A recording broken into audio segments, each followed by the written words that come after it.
Hi, I'm Christopher Dunnigan. This is HandmadeInVermont.com, and today we're talking about the Hubbardton Forge Summit pendant. This is the 134502. Got it right here because we have this in our showroom only a few feet away from me. Let's get into the size of the fixture body itself, and that's going to be independent of the rod that it's hanging from. That's going to be the bottom of this shade to the top of the bracket that kind of comes up like that. So that's going to be 13.7 high, 12.8 inches in diameter, and that's going to be the shade I just showed you a second ago. Overall height, now we're talking about the distance from the bottom of the fixture, bottom of the shade, to the ceiling itself is going to give you a range. Shortest is going to be 18.6. Longest is, as standard product, is going to give you 60.6. This is going to show up with 60 inches of wire. If you need this to be longer than 60 inches, drop me a quick email. Say you're looking at the 134502. Tell me if it's going to be on a flat ceiling or a slope ceiling, and then tell me what you need. So tell me that you're looking for 84 inches overall height, bottom of fixture to ceiling, or 112 or whatever. I'm going to take your email. I'm going to send it through Hubbardton Forge's customs department. It'll go through an engineer and come back to us with an answer. Adds a little time and money, but we do customs every day. It's not a big deal at all. Okay? So you're going to notice there's a chart on the page for this, kind of down in that corner over there. And you're going to see those are going to be your overall heights that you can achieve using different pipes. And you'll notice the combinations of the pipes are listed there to get you to those overall heights. So there's lots of these. It's going to be coming with a kit. So automatically it's going to be coming with 3 of the 12s, 1 of the 6, and 1 of the 3. And how you put this together is really simple. Basically, you're going to be putting it together using a system of connectors. I'll put my little connectors here. Connectors are going to be the little pieces that go between these pipes. So these pipes have threading on the inside. The connector, which is already inside this one, has threading on both sides, and you basically just do what it says. You screw them together and they connect. So, and it's so tight, it's almost seamless. It's a really nice, beautifully engineered piece. So, like I said, you're going to get 3 of the 12s, 1 of the 6, 1 of the 3, and you just, like I said, put them into different ways, connect them to different ways. You're going to figure it out before you start putting this together, which pipes you need based on that little chart down there. The top of this is going to be using a 5-inch round dome canopy. It's going to go over your junction box, just like that. 5.4 pounds, so it's super light. This has a knuckle built into the top of it already, kind of like your finger. So it's already slope ceiling adaptable to 45 degrees. You don't have to do anything special. It's all set up for you guys if you need that.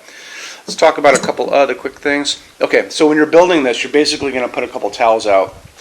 And I want to show you some of that first, looking at the installations instructions. So if you're on the page for this on Handmade in Vermont, look over on that side of the screen. You're going to notice some hyperlinks over there. One of them is going to say, click here for installations instructions PDF. So open that up for me. These are the same instructions that are going to be in the box when you get this, so you might as well look at them now. It's going to show you all the different parts. It's going to show you schematic drawings of this kind of thing, how the socket works, all easy. It's going to show you basically you're going to be putting this on a couple towels. You're going to be feeding those wires through all the little parts separately, and then you're going to put it all together. So it's not going to be like building the whole thing and then trying to jam the wires through. It just doesn't work that way. It's so much easier if you just do them little by little, and then when you're ready, you screw them together, and it's a done deal. So it's very simple. Okay, let's move on to something else. You're going to notice the pull-down menu for finish. It's going to say, choose your finish for the fixture. That's going to be the canopy, the part that has the socket, the little brackets on the bottom. That's the fixture part. The accent on this is going to be this shade, and good opportunity for you to see this shade. It's a beautiful shade on its own. I mean, it's pretty cool. This is the sterling finish, just so you know. It's kind of a milky silver, kind of highly reflective. And you can see it's done on the inside, done on the outside. So the second one where it says choose your accent finish, it's going to be, like I said, for the shade. So there you go. You can do them all in one finish, or you can do them in separate finishes and have a contrast, which is kind of cool. In our showroom we have, I think it's black, and then the sterling. It is a pretty cool contrast. Now let's talk about what's going on inside of this. It's going to be using medium base porcelain socket. Okay, very simple, points down, obviously. You can go up to 100 watts for incandescent if you want to. Hubbardton says the recommended bulb size is an A19. You don't, personally, I think you can go up to an A20 if you want, which is a bigger bulb, because there's a lot of space in this. See how big that is? So there's no reason why you can't go a little bit bigger. You can also put in a decorative light bulb, so don't be afraid of that. I don't think I have one handy, but that's going to be the ones that are kind of big and globy. So there's absolutely no reason why you can't use an A20 or the globy one in this, which is called, like I said, a decorative bulb. When you're talking about 100 watt max, that's going to be because of the heat generated by an incandescent bulb. So that's your limit for a regular incandescent light bulb. When you get into LEDs, the only limit is really, can the bulb fit into the fixture? And you know, they all can as far as the LEDs go. For the most part, you're not going to be able to find many out there that can't. So like we talked about a minute ago, this is an A19, that's an A19. These are both LEDs. This is an A20. I can find these up to 100 watt equivalent without a problem, even in places like Walmart. This guy, the A20, I can find this easily 150 watt, possibly a 200 watt equivalent if you really needed to go there, but that's a tremendous amount of light.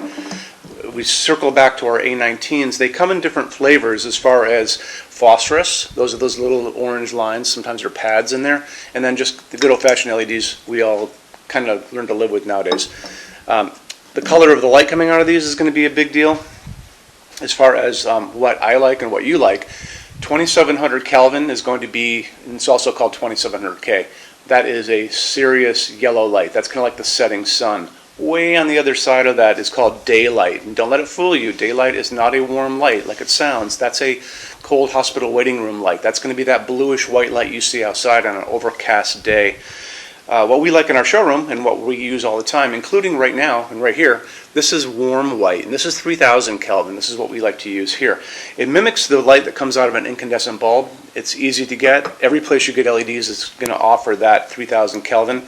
Like I said, you can go up to, you know, an A20, and these don't use much electricity. So when you're kind of looking and it says like a 60 watt equivalent, look closer on the box and it's probably going to say 9 watt or something like that. 4 watts is usually about a 40 watt equivalent. 9 watts will push you up to like a 60 to a 75 watt equivalent. It kind of goes up from there. But anyway, it's the wattage equivalents that are the important thing. So 100 watt equivalent, 120 watt equivalent, 150 watt equivalent. That's what you really want to look at.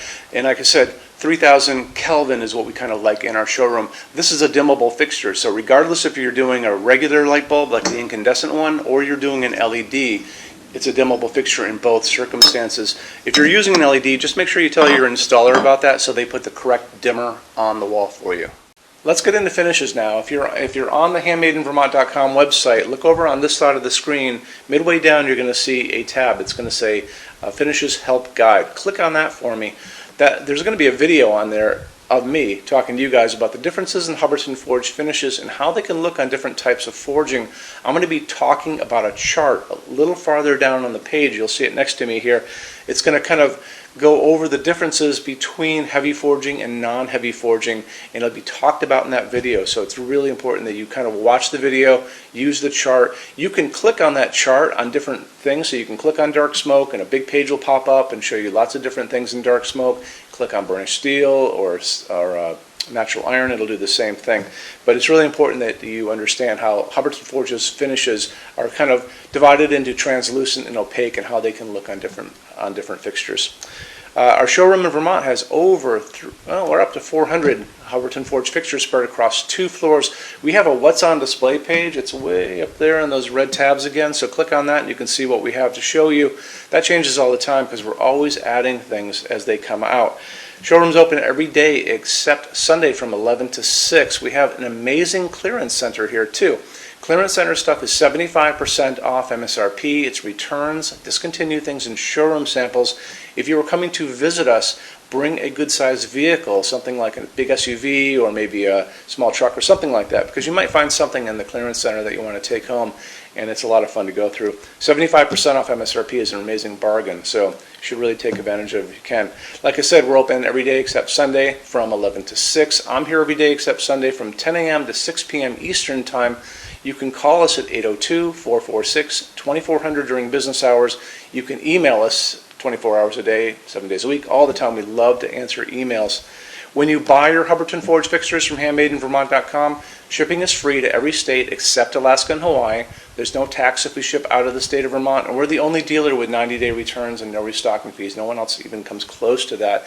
Some larger items are non-returnable. We'll always tell you about that. It'll be in the description thing that part of the description underneath on the very bottom. So keep an eye out for that.